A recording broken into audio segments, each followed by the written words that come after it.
woman, great is your faith. Be it done for you as you desire. மத்தேயு 15:28. அம்மா, உமது நம்பிக்கை பெரிது, நீர் விரும்பியவாறே உமக்கு நிகழட்டும். இது கிறிஸ்து வழங்கும் வாழ்வு தரும் நற்செய்தி. கிறிஸ்துவே உமக்கு புகழ். கேட்பதிலே தெளிவு வேண்டும், கிடைக்கும் என்ற உறுதி வேண்டும், தோற்கும் எனும் அச்சமின்றி தொடர்ந்துமே முயல வேண்டும், காத்திடும் இறைவன் தன்னை கைவிடுவாரோ என்ற எண்ணமின்றி தொடர்ந்துமே செபிக்க வேண்டும்.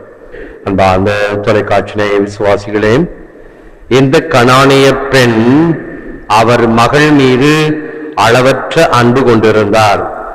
லவ். 2, கனானிய பெண் இயேசுவின் மீது திடமான நம்பிக்கை கொண்டிருந்தார். ஃபெய்த்.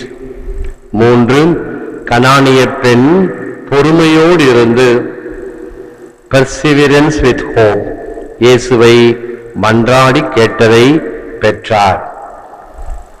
இந்த 3 கருத்துக்களையும் நாம் பின்பற்ற என்று சிந்தித்து நம் வாழ்க்கையில இதை கடைபிடிக்க முயற்சிப்போம். 1, love. My beloved, the virtue and wisdom of Christian faith are our love of God and of our neighbor. It does not miss any obligation to any pious works, procuring to render God worship due to him and to help our brethren. Saint Leo. அன்பு மக்களே, கிறிஸ்துவ விசுவாசத்தினுடைய ஆணிவே இறை அன்பும் பிறர் அன்பும். எப்படிப்பட்ட நற்செயல்களையும் வாய்ப்பு கிடைக்கும் பொழுது நழுவ விடாது அதை இறைவனுக்கும் இறை மக்களுக்கும் செய்யக்கூடிய தொண்டாக கருதி செயல்பட வேண்டும். இதைத்தான் நம்முடைய சமூக சேவை மையங்களில் நாம் செய்கின்றோம். இறை மக்களுக்கு செய்கின்ற சேவை இறைவனுக்கு செய்கின்ற சேவை. இதை அரசியலிலே வெறும் சொல்லாக மட்டும் இருப்பதை காண்கின்றோம். ஏழையின் சிரிப்பிலே இறைவனை காண்கின்றோமா? கேள்விக்குறி. 2வது, faith. Blessed is the man who trusts in the Lord and whose hope is the Lord. எரேமியா 17:7. ஆண்டவரில் நம்பிக்கை வைப்போர் பேறு பெற்றோர், ஆண்டவரே அவர்களது நம்பிக்கை. ஆக இந்த நம்பிக்கை என்பது தளராத நம்பிக்கை. நான் படித்த ஒரு அருமையான வரி, even when the situations are beyond our reserves, God's resources never fail. நாம் சேர்த்து வைத்திருக்கக்கூடியவர்கள் ஒருவேளை தீர்ந்து போகலாம் அல்லது பலனளிக்காமல் போகலாம். ஆனால் கடவுளுடைய வரம், கடவுளுடைய அருள், கடவுளுடைய ஆசீர் இரக்கம் என்றுமே வற்றாது. ஆகவேதான் கடவுளுடைய இரக்கத்தை பொங்கி வழியும் நீரோடைகளை போன்று சொல்லப்படுகிறது. பொங்கி வழியும் ஊற்றுகளிலிருந்து முகந்து கொள்ளுங்கள் என்று படிக்கிறோம் அல்லவா வேதத்திலே. அப்படிப்பட்ட ஆண்டவருடைய இரக்கத்தின் மீது நம்பிக்கை வைத்திருந்தோம் என்றால், இந்த கனானிய பெண் கொண்டிருந்த நம்பிக்கையை பாருங்கள். இயேசு அவரை கொஞ்சம் கூட சட்டை செய்யவில்லை. அவர் கேட்கின்ற வேண்டுதலை காதில் போட்டுக்கொள்ள கூட இல்லை. ஒருவேளை இறைவன் இயேசு நமக்கு ஒரு நல்ல பாடத்தை தருகின்றார். தாவீதின் மகனே, என் மீது இரக்கமையும் என்று ரோடு ஓரத்தில் இருந்து கத்திய பிச்சைக்காரனுக்கு, குருட்டு பிச்சைக்காரனுக்கு செவிமடுத்து அவனை கூட்டி வாருங்கள் என்று பார்வையளித்த அதே கிறிஸ்து தன்னை நாடி தேடி விசுவாசத்தோடு நம்பிக்கையோடு வந்த இந்த கனானிய பெண் தன் மகளுக்காக பிச்சை கேட்கிறார். ஆனால் இயேசு அதை சட்டை செய்வதாக தெரியவில்லை. இன்னொரு படி உச்சகட்டம் சென்று அவளை சற்று சோதிப்பதை போல, டீசிங் ஹர். சில சமயத்தில் நாம் செய்வோம், நமக்கு விருப்பமானவர்கள் அல்லது பழக்கமானவர்களை வேண்டுமென்றே அவர்களை கிண்டல் செய்வோம், கேலி செய்வோம். இயேசு சற்று ஆழமாக அந்த பெண்ணை, பிள்ளைகளுக்குரியதை நாய்களுக்கு போடலாமா? இந்த கனானிய பெண் கோவித்துக் கொண்டாளா? என்ன ஆண்டவரே, உங்க நாடி தேடி வந்திருக்கிறேன், என்ன போய் நாயின்னு சொல்றீங்களே? இல்லை, மறுபடியும் பாருங்கள் அந்த பெண்ணுடைய நம்பிக்கை. ஆமாம் ஆண்டவரே, மேஜைக்கு அடியில் இருக்கக்கூடிய நாய்கள் மேஜையிலிருந்து சிந்துகின்ற உணவுகளை தின்றுகின்றது அல்லவா? அப்படி உம்முடைய கருணையிலிருந்து எனக்கு இரக்கத்தை கொடுமே. சிந்துகின்ற உம்முடைய இரக்கம், அதைத்தான் இயேசு என்று பாராட்டுகின்றார்.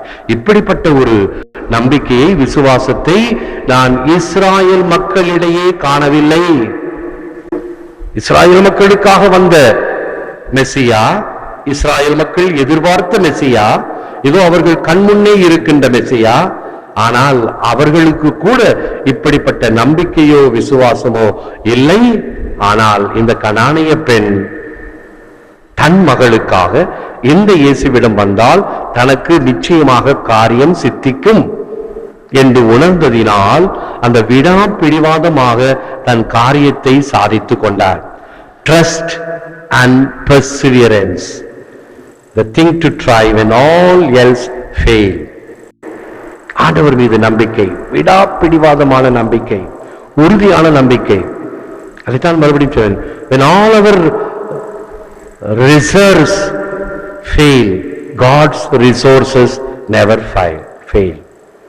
நம்முடைய தேவைகள், நம்முடைய சேர்த்து வைக்கக்கூடியவர்கள், சொத்தோ பத்தோ பணமோ, இவைகள் அழிந்து போகலாம், கரைந்து போகலாம், தீர்ந்து போகலாம். இறைவனுடைய இரக்கம் என்றும் தீராது, என்றும் கொடுத்து கொண்டிருப்பவராக இருப்பார் என்ற ஒரு கருத்தை பார்க்கலாம். மேலும் இரக்கத்தை பற்றி சொல்லும் பொழுது, நாம் இறைவனிடம் எப்படி இருக்கின்றோம்? நன்றி கூறுபவர்களாக இருக்கிறோமா? பிள்ளை ஒரு ஃப்ரெண்ட் வீட்டுக்கு போகிறார், தன்னுடைய தோழி வீட்டுக்கு போய் சாப்பிட போகிறார். இவனுடைய பழக்கம் தினமும் சாப்பிடும் பொழுது ஜெபம் சொல்லி துவங்கி சாப்பிடுகின்ற ஒரு பழக்கம். தன்னுடைய தோழி வீட்டுக்கு போய் சாப்பிட உட்கார்ந்தும் போது தலை குனிந்திருந்தால் யாராவது ஜெபம் சொல்வார்கள் என்று யாரும் ஜெபம் சொல்லவில்லை, எல்லாம் சாப்பிட ஆரம்பிச்சுட்டாங்க. அப்ப இந்த பெண் சொன்னா, நீங்க எல்லாம் என்னுடைய நாய்க்குட்டியை போல சாப்பிடுறீங்களே அப்படின்னா. என்னன்னு கேட்டாங்க, என்ன நாய்க்குட்டி போல சொல்ற? என் நாய்க்குட்டிக்கு போட்டாலும் அது கொஞ்சம் கூட பொறுக்காது, உடனே சாப்பிட ஆரம்பிச்சிடும் என்று சொல்லி, உங்களுக்கு பதிலாக நான் இந்த ஜெபத்தை சொல்லுகின்றேன் என்று கிரேஸ் பிஃபோர் மீல்ஸ் என்று சொல்லப்படுகிறது. இந்த ஜெபத்தை கிரேஸ் பிஃபோர் மீல்ஸ், ஒவ்வொரு முறையும் சாப்பிடும் பொழுது அந்த உணவுக்காக நன்றி கூறி ஜெபித்து சாப்பிடுகிறோமா? ஒரு சின்ன பழக்கத்தை இதுவரைக்கும் நாம் செய்யாமல் இருந்தால் செய்யலாமே. ஒரு சின்ன சிலுவை அடையாளம் அது போட்டாலே போதும்.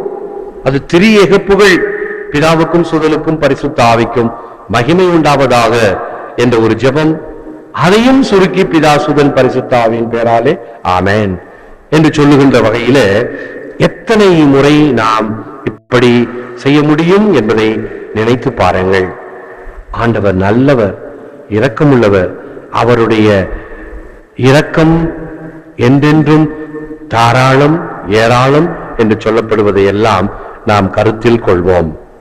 இத்தகைய உணர்வுகளுடன் இறைவனுக்கு நன்றி கூறி ஜெபிக்கின்ற வகையில் முழந்தால் இருந்து ஆராதனை செய்வோம். Lord Jesus, your love and mercy knows no bounds. May I trust you always and pursue you with indomitable persistence as this woman did. Increase my faith in your saving power and deliver me from all evil and harm. ஆண்டவராகிய இயேசுவே, உமது அன்பும் இரக்கமும் எல்லையற்றது. கனானிய பெண்ணை போல நானும் தளராத நம்பிக்கை கொண்டு உம்மை தொடர்வேனாக. தீயவனின்றும் பாவத்தினின்றும் எம்மை விடுவித்து காக்கும் கருணையின் மீது எனக்குள்ள விசுவாசத்தை அதிகமாக்கும். நல்லவராகிய ஆண்டவரே, சென்ற இடமெல்லாம் நன்மை செய்து கொண்டு சென்றவரே, எல்லோருக்கும் அவர்களுடைய வேண்டுதலை செவிமடுத்தவரே, கனானிய பெண்ணினுடைய அந்த விசுவாசத்தை, அந்த உறுதியான நம்பிக்கையை தொடர்ந்துமே முயல வேண்டும். காத்திடும் இறைவன் தம்மை கைவிடவும் மாட்டாரன்றோ என்கின்ற பாடத்தை இந்த கனானிய பெண் வழியாக நாங்கள் பெறுகின்றோம். தகுதியற்றவர்கள் நாங்கள். ஆகவே தகுதியோடு அல்லது உரிமையோடு பெற தகுதியற்றவர்கள், எமக்கு அந்த இரக்கத்தை தாரும். ஒரு கணமாவது உம்முடைய கருணை கண்கள் என் மீது பாயட்டும். இவைகளை எல்லாம் உம்முடைய திருப்பாதத்தில் சமர்ப்பித்து எங்கள் ஆராதனையை சமர்ப்பிக்கின்றோம். ஏற்று வரமருளும் இறைவா, காக்கும் கரங்களினால். ஆமென். அன்பர்களே, ஒவ்வொரு வீடியோவின் கீழும் மறையுரை விளக்கங்கள் உள்ளன. படித்து பயன்பெறுங்கள். நன்றி. வணக்கம்.